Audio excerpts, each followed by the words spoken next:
Assalamualaikum warahmatullahi ta'ala wabarakatuh. Ketemu lagi di channel Indra Edu. Nah, untuk hari ini kita akan belajar bareng lagi materi pendidikan Pancasila kelas 10, yaitu kurikulum merdeka ya. Nah, ini adalah bab 3, di mana bab 3 ini untuk pembahasan sekarang yaitu terkait dengan unit 3, kolaborasi antar budaya di Indonesia. Nah, adapun tujuan pembelajaran peserta didik di pertemuan kali ini yaitu diharapkan mampu menjelaskan Indonesia sebagai sebuah negara yang terbentuk dari keragaman budaya.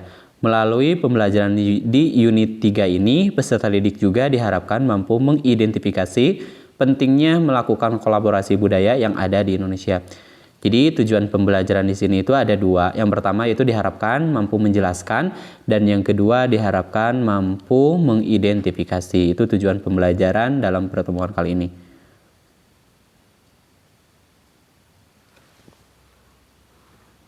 Nah, Indonesia adalah negara yang memayungi berbagai kebudayaan yang ada di dalamnya.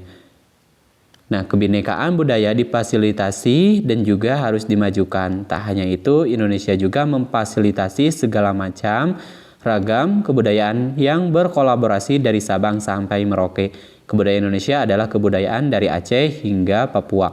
Nah, dengan adanya keberagaman ini, maka kita sepatutnya itu adalah dengan merasa bangga. Merasa bangga karena kenapa? Karena Indonesia itu sangat kaya sekali, yaitu akan budaya. Bahwasanya Indonesia itu adalah negara yang memayungi berbagai kebudayaan yang ada di dalamnya. Nah, mari kita cermati komposisi para peserta sidang Badan Penyelidik Usaha Persiapan Kemerdekaan atau BPUPK yang ada di dalamnya itu sekitar 70 anggota. Ini ya, sekitar 70 anggota yang berlatar belakang suku dan agama yang tidak sama. Oke, jadi dapat Bapak jelaskan kembali bahwasanya dalam perumusan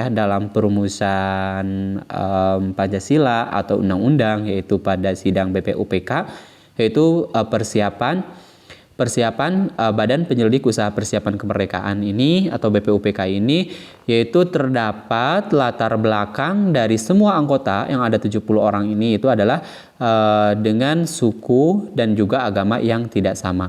Nah, dengan adanya perbedaan suku, agama, dan kebudayaan yang lain, apakah itu tetap berjalan atau tidak? Ya, jelas tetap berjalan, karena dengan adanya perbedaan ini tidak menjadikan kita itu terpecah belah, melainkan kita itu harus tetap bersatu supaya negara kita ini menjadi negara yang merdeka, itu ya, seperti itu. Itu komposisi para peserta sidang BPUPK pada Badan Usaha Penyelidik Persiapan Kemerdekaan. Baik, tak hanya menghormati kebudayaan-kebudayaan yang ada baik dalam sebuah negara atau kebudayaan antar negara, maka sebaiknya kita itu harus membangun sebuah kerjasama yang nyata ya, kerja nyata yang menunjukkan bagaimana perbedaan itu bisa mendorong untuk harmonisasi atau tetap harmoni.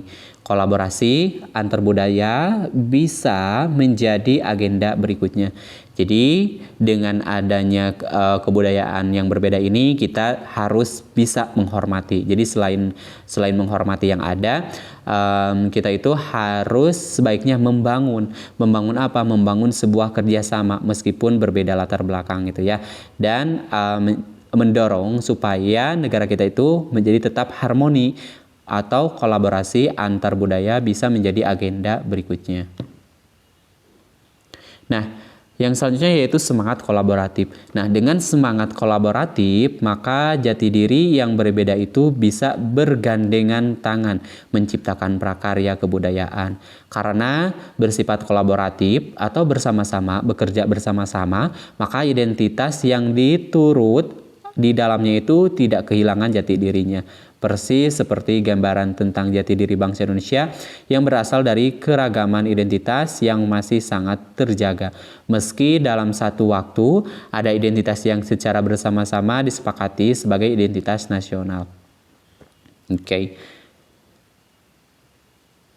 Yang selanjutnya yaitu masuki kesimpulan dari materi pertemuan kali ini, yaitu dengan mempelajari berbagai latar belakang PIS, anggota BPUPK, maka kita bisa menyimpulkan bahwa Indonesia adalah negara yang mencerminkan semangat kolaborasi atau semangat kerjasama.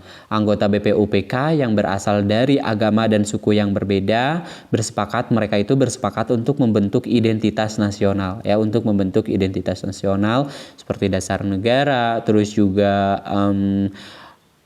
bendera merah putih, bahasa Indonesia gitu ya. Itu salah satunya dari identitas nasional yang tidak merefleksikan semangat kelompok tetapi juga sekaligus memayungi kebutuhan semua kelompok. Jadi maksudnya di sini yaitu tidak hanya menurut atau menuntut kepada keinginan pribadi masing-masing anggota, akan tetapi semangat kelompok, tapi juga sekaligus memayungi kebutuhan semua kelompok. Yang selanjutnya yaitu tindakan diskriminatif terhadap sesama anak bangsa yang berbeda suku, bahasa, golongan, dan agama hakikatnya menyakiti diri kita sendiri. Jadi maksudnya tindakan diskriminatif atau tindakan berbeda atau membeda-bedakan, membeda-bedakan di sini terhadap anak bangsa, baik itu karena perbedaan suku, perbedaan bahasa yang digunakan, terus juga perbedaan golongan ataupun misalkan perbedaan kepercayaan atau agama. Nah, itu sebetulnya kalau misalkan kita membeda-bedakan terhadap orang lain, sebetulnya itu terjadi kepada diri kita sendiri atau sedang terjadi menyakiti diri kita sendiri.